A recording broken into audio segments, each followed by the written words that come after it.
वैराग के द्वारा धीरे धीरे मन को भगवान के श्री चरणों में लगा।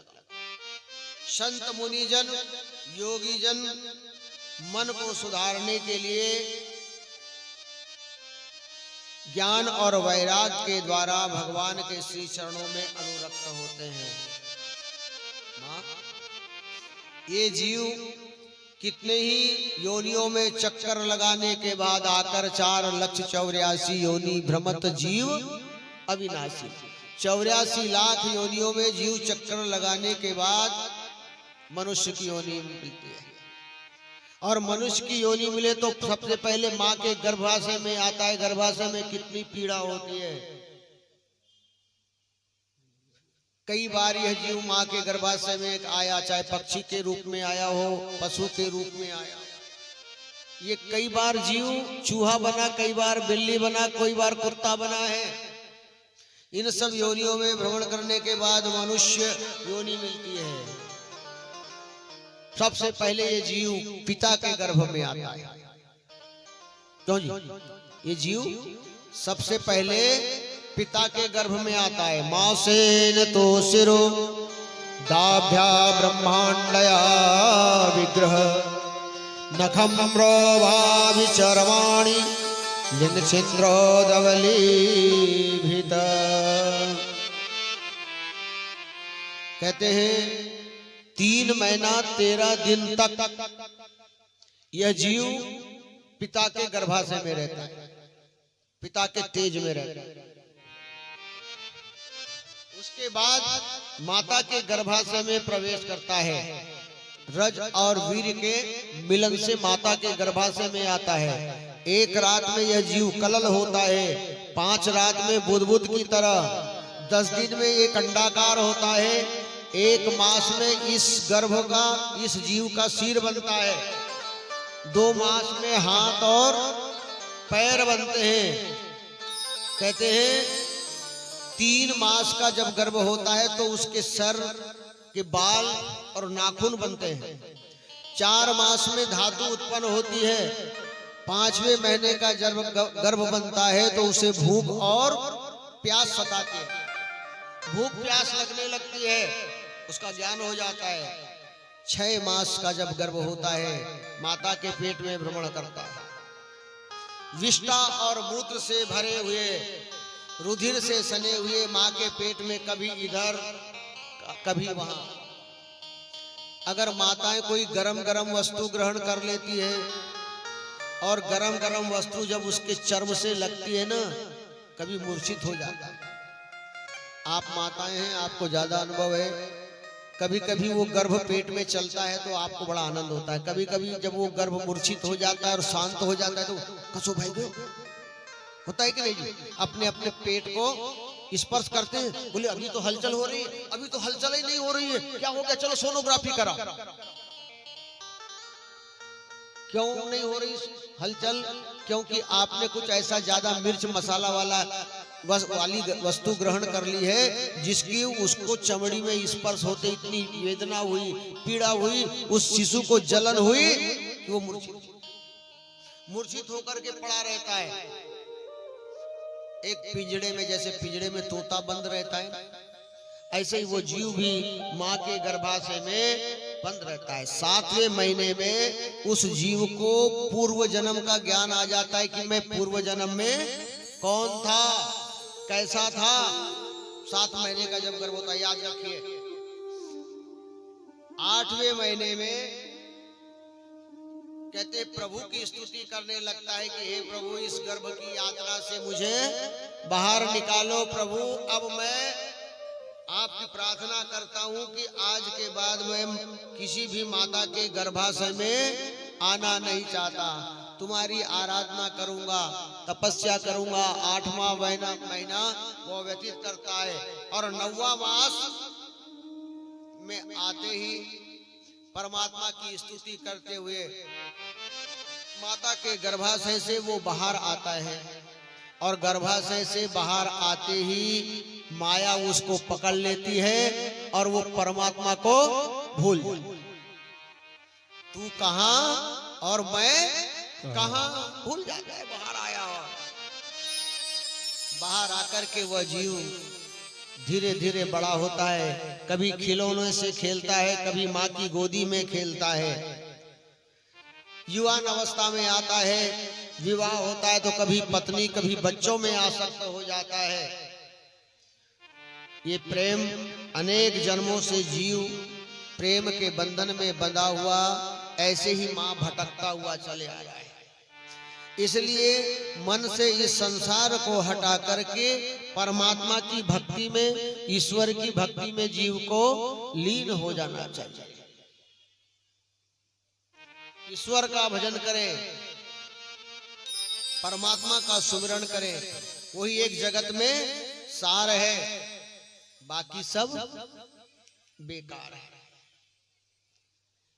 इस प्रकार का सुंदर ज्ञान देकर के कपिल भगवान जहां भागीरथी मैया सागर में विलीन हुई है, उस सागर के मध्य में जाकर के तपस्या करने लग गए, सिद्ध आश्रम बना करके। कहा? गंगा सागर। कहते हैं ना, सब तीर्थ बार बार और गंगा सागर एक ही बार। एक बार जीवन में गंगा सागर अवश्य जाना चाहिए। क्यों एक बार कहते हैं? क्योंकि वो जल के मध्य में, समुद्र के बीच में इनका आश्रम है। लेकिन मकर संक्रांति के पर्व में कुछ समय के लिए इनके आश्रम से जल अपने आप अलग हो जाता है, समुद्र भी मार्ग दे देता है, ऐसा कहते हैं। कुछ समय तक रहता है, वो निर्धारित समय के पहले ही सबको उस आश्रम से फिर समुद्र के बाहर कर दिया जाता है। बोले चलो समय हो गया, चलो बाहर निकलो। क्योंकि अगर उस समय से पहले बाहर नहीं निकले तो समुद्र के जल में ही हमारी समाधि लग जाएगी। इसलिए सब तीर्थ बार बार और गंगा सागर एक बार। सौभाग्यशाली है जो गंगा जी में, गंगा सागर में स्नान करके कपिल भगवान के दर्शन करके वापस लौट करके आ गए हो। बोलिए कपिल भगवान की जय हो। मनु महाराज, महात्मा करदम की जो कन्याएं हुई थी, उसमें कला नाम की जो ज्येष्ठ कन्याएं थी ना, मरीचि ऋषि को ब्याही गई। अनुसुईया नाम की जो कन्या थी वो अत्रि ऋषि के साथ उनका विवाह हुआ। श्रद्धा नाम की कन्या अगीरा ऋषि को दी गई। हवीरभू नाम की कन्या पुलिस्त ऋषि के साथ में ब्याह हुआ। गति नाम की कन्या पुलस्त के साथ क्रिया क्रतु को दी गई, ख्याति भृगु को दी गई, और अरुणधति नाम की जो कन्या थी वो वशिष्ठ जी को ब्याह गई। इस तरह से ऋषियों को इनकी कन्या दी गई।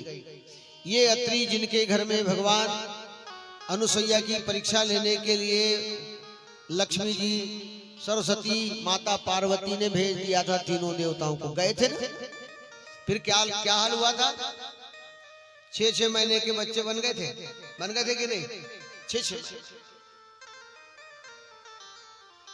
तब आकर के तीनों देवियों ने प्रार्थना किया तो अनुसुईया ने कहा, लीजा लो, ये तो झूले में पड़े हैं। हा? माता अनुसुईया ने डाल दियो पालना। और आगे 3। हाँ, क्योंकि माताओं का बड़ा फेवरेट भजन है जी। हाँ, काजर तीजा में उपवास रहते हैं ना, ऐसा यही वाला गाते हैं। क्यों जी, गाते हैं कि नहीं गाते? हाँ, माता अनुसुईया ने डाल दियो पालना, 3 देव झूल रहे बन कर के लालना। माता अनुसुईया ने डाल दियो पालना, 3 देव झूल रहे बन कर के लालना। अनुसुईया ने डाल दिया पालना, 3 देव झूल रहे बन कर के लालना।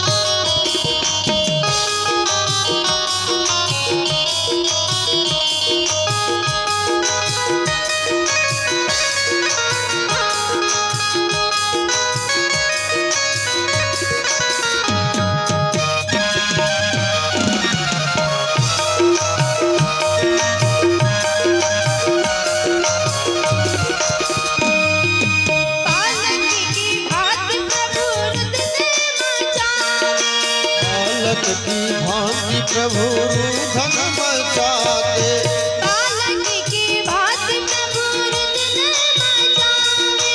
बालक की भांति प्रभु रुदन मचावे। ब्रह्म और भोले से संकेत भी बतावे। और भोले की शक्ति भी बतावे। वो लेने आए कल यहाँ फिर नहीं टालना। लेने आए कल यहाँ फिर नहीं टालना।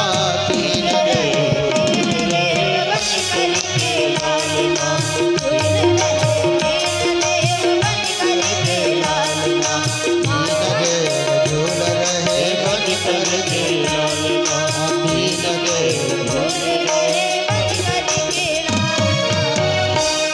तीन देव झूल रहे बन करके लाल बन गए थे। तीनों देवियां गई, माता अनुसुईया ने कहा लीजा लो अपने अपने पतियों को। अब जैसी झूले के पास में गई तो तीनों का एक रूप। अब लक्ष्मी जी ब्रह्माणी पार्वती घबराई कि धोखे में हमने उल्टा सीधा उठा लिया है तो जगत में हंसाई हो जाएगी। खूब विचार किया, लौट करके मैया अनुसुईया के चरणों में गिर गई। मैया अनुसुईया ने अपने पति के चरणों का स्मरण किया और जल छिड़क दिया। जैसी जल छिड़का तीनों देवता अपने अपने निज रूप में प्रकट हो गए। बोलिए अनुसुईया माता की जय हो। सती का सत बलवान जिससे हार गए भगवान। सती नारी के सामने देवता भी पराजित हो जाते हैं। तीनों देवताओं ने आशीर्वाद दिया कि माँ हम तेरे घर में पुत्र रूप में आएंगे, क्योंकि तुमने पुत्र बना करके हमारा लालन पालन किया है। और उन्हीं के तेज से फिर उनके घर में 3 पुत्र हुए कि नहीं? ब्रह्मा जी के तेज से चंद्रमा नाम के पुत्र हुए। शिव जी के अंश से दुर्वासा नाम के ऋषि उत्पन्न हुए। दुर्वासा माता अनुसुईया के पुत्र हैं। और विष्णु के अंश से दत्तात्रेय के रूप में भगवान उत्पन्न हुए। बोलिए दत्तात्रेय भगवान की जय हो। भगवान हरि के अवतारों का वर्णन। वही मैत्रेय जी ने कहा, जब प्रसूति नाम की कन्या जो दक्ष को ब्याही गई थी, सबसे छोटी कन्या सती, और सती भोले बाबा के साथ उनका ब्याह हुआ था। एक बार दक्ष ने उनका अपमान करने के लिए यज्ञ रचा। अपमानित करने के लिए सबको बुलाया, लेकिन शंकर जी को नहीं बुलाया। तो मैत्रेय जी ने से विदुर जी ने पूछा, महाराज भाई दक्ष तो उनके ससुर हैं, फिर ससुर ने अपने दामाद से वैमनस्यता क्यों रखी, ईर्ष्या क्यों रखी, द्वेषता क्यों रखी? उन्हें कहा सुनो, एक बार दक्ष को प्रजापति बनाया गया, सभा लगी हुई थी। उस सभा में सबने उठ करके दक्ष का सम्मान तो किया, लेकिन शंकर जी बैठे के बैठे रह गए, उठ करके सम्मान नहीं किया। बस इतनी सी बात और कुछ नहीं। हो जी, इतनी सी बात में कोई बात से जी सांगू आता तुम्हें नाहन सी बात नहीं उठी तो नहीं उठी। जवाइश तो आए ना, बस गए तो बस गए हो। लेकिन क्या करें, दक्ष ने देखो हजारों लोगों ने उठ करके सम्मान किया, उसकी कीमत नहीं है। लेकिन दक्ष को वो दिख गया कि वो एक व्यक्ति नहीं बैठा। ये अभिमानी लोगों की यही नियति होती है। जो अभिमानी होते हैं ना, और कि समाज में जाए तो वो यही देखते हैं कि कौन नहीं उठाए, कौन मेरा सम्मान नहीं कर रहा है। और सम्मान कौन कर रहा है ये नहीं देख रहे हैं। देखो कितने बुजुर्ग सम्मान कर रहे हैं, बड़े बड़े ऋषि उठ करके प्रणाम कर रहे हैं, ये नहीं देखा। एक शंकर जी नहीं उठे, ये देख। और इसी के कारण उनसे अपमानित करने के लिए इन्होंने यज्ञ की रचना की। और यज्ञ में शंकर जी तो नहीं गए, कौन गए थे? माता सती गई। बिना बुलाए गई भवानी अग्नि में जल जाने को। राजा दक्ष ने यज्ञ रचा था शिव का मान घटाने को। सती ने अपना भाग नहीं देखा, शिव जी का स्थान नहीं देखा, रिक्त पड़ा हुआ स्थान। कुपित होकर के योगाग्नि के द्वारा अपने शरीर को त्याग दिया। जैसे शिव जी ने सुना कि मेरे पति ने देह त्याग दिया है, क्रोधित हुए, सिर का बाल पटक दिया, तो उससे एक विशाल आकृति वाला असुर उत्पन्न हुआ जिसका नाम था वीरभद्र। और वीरभद्र ने जाकर के दक्ष के यज्ञ को विध्वंस कर दिया, सिर काट करके दक्ष की मुरकट के सीधे यज्ञ कुंड में डाल दिया। देवता घबराए, शंकर जी की शरण में आए। शंकर जी तो बड़े दयावान हैं। देखो, शंकर जी अगर क्रोधित हो जाए तो सर काट देते हैं, और कृपा कर जाए तो सर जोड़ देते हैं। सर काट दिया कि नहीं काट दिया? 2 लोगों के सर काटे शंकर जी ने। किस किस का? दक्ष का और अपने पुत्र गणेश का। दोनों के धड़ के ऊपर सर जोड़ दिया। जोड़ा कि नहीं? एक के ऊपर गज का तो दूसरे के ऊपर अज का। जोड़ा कि नहीं? दक्ष के सर पर, धड़ पर सर काय का जोड़ा? अज। अज यानी बकरा। बकरा अभिमान का प्रतीक है। अभिमानी का सर जोड़ दिया। गणेश जी के ऊपर गज का सर। बड़े कृपा निधान है प्रभु, जीवन दान दिया, यज्ञ पूर्ण हुआ है। इधर भगवान माता सती के वियोग में कहते हैं उनके शरीर को, देवी भागवत में तो वर्णन आता है, सती के शरीर को लेकर के भ्रमण करते रहे। भगवान श्री हरि नारायण ने देवताओं की प्रार्थना पर अपने चक्र सुदर्शन से सती के शरीर के टुकड़े टुकड़े कर दिया। तो 51 टुकड़े हुए, कहीं कहीं 52 टुकड़ों का भी वर्णन मिलता है। तो यही शक्तिपीठ बने। क्या बने? यही शक्तिपीठ बने। शिव जी जाकर के हिमालय पर्वत के ऊपर तपस्या कर रहे हैं। इधर अधर्म की पत्नी मृषा देवी, उसी से दंभ का जन्म हुआ। कहते हैं दंभ से ही एक माया नाम की कन्या हुई। दंभ के पुत्र लोभ, और लोभ का क्रोध की पुत्री दुरुक्ति के साथ में लोभ का विवाह हुआ, और उनकी पुत्री हुई दुर्दशा, जिसको हम कर्कशा भी कहते हैं। ये सब सृष्टि की रचना है। इसलिए कर्कश वाणी का कभी प्रयोग व्यक्ति को नहीं करना चाहिए, विकार है। कर्कश वाणी का प्रयोग किया द्रौपदी ने, जिसके कारण महाभारत का युद्ध हो गया। ऐसी कथा आती है। और समय भी हो गया है, क्यों जी, कि 1 घंटा चलने दे। और वृंदावन बिहारी लाल की एक बार संकीर्तन कर लो, 100 बढ़िया भजन सुनाओ, 1 घंटा और चलने देते हैं ना।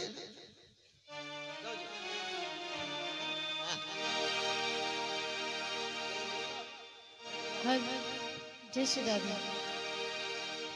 हो जी लेंगे सरकार तेरी सरकारी में, जी लेंगे सरकार तेरी सरकारी में। हो हमें रख ले, हो हमें रख ले, हो हमें रख ले हमें रख ले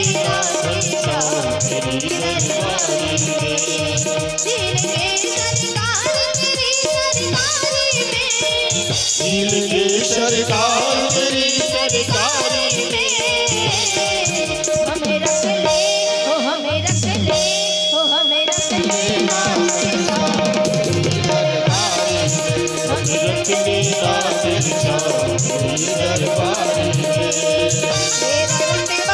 तेरा नजारा तो जहाँ से न्यारा है।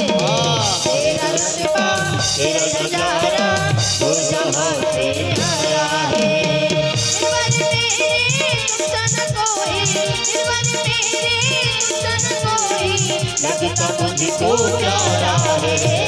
निर्वन मेरे नुकसान कोई, लगता मुझको प्यारा है। वो आ गया मुझको तेरी यारी में, आ गया मुझको मजा तेरी यारी में।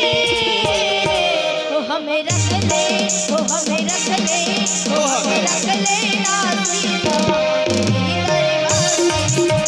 रख लेना सीता तेरी दरबारी में। जो भी करे कान्हा काम वैसा ही करूं, जो भी करे कान्हा काम ऐसा ही करो। ओ तेरे लिए करना पड़े तो तेरे दर पर ही मरूं, तेरे लिए करना पड़े तो तेरे दर पर ही मरो। ओ रखा है ऐसी रिश्तेदारी में, क्या रखा है ऐसी रिश्तेदारी में। जरा हाथ ऊपर करके कहिए, अजी जी लेंगे सरकार, अजी जी लेंगे सरकार तेरी दरबारी में। लेंगे सरकार तेरी दरबारी में। जी लेंगे सरकार तेरी सरकारी में, वो हमें रख ले, उठाइए हाथों को अपने ऊपर, वो हमें रख ले, वो हमें रख ले, वो हमें रख ले नाची तेरी दरबारी में। लीला सीता तेरी दरबारी में। तेरी लीला तेरे भजनों को सलावती रहूं, यह तेरी लीला तेरे भजनों को सलावती रहूं। ऐसी कृपा कर दो कान्हा, ऐसी कृपा कर दो कान्हा, कर तेरी आरती रहूं, ऐसी कृपा कर दो कान्हा कर तेरे आसरे रहो। हो क्या करूं बन जाऊं तेरी प्यारी में, क्या करूं बन जाऊं तेरी प्यारी में। अब भजन की अंतिम लाइन है, जरा उठाना सभी लोग अपने पूरे पूरे हाथों को ऊपर, हो हमें रख ले, हो हमें रख ले, हो हमें रख ले नाची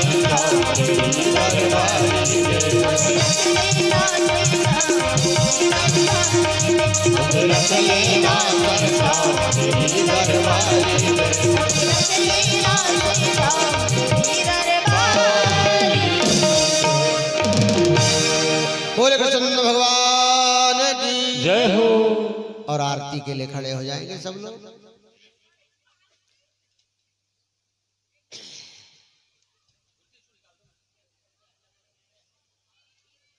इनका खाना बन गया इसलिए बात आ रही थी इनको, हमको मया दत्तो राम परमेश्वरः मंत्र पुष्पांजलि नमस्कारं करोमि। प्रेम से बोली भागवत भगवान की जय हो। बोले वृंदावन बिहारी लाल की जय हो। बोले सियापति रामचंद्र की जय हो। बोले मापति महादेव की जय हो। बोले भगवती जगदम्बा मैया की जय हो। बोले हनुमंत लाल जी महाराज की जय हो। बोले सद्गुरुदेव भगवान की जय हो। बोले सनातन धर्म की जय हो। अधर्म का नाश हो। प्राणियों में सद्भाव हो। विश्व का कल्याण हो। गौ माता की जय हो। गौ हत्या बंद हो। नमः पार्वती पतये हर हर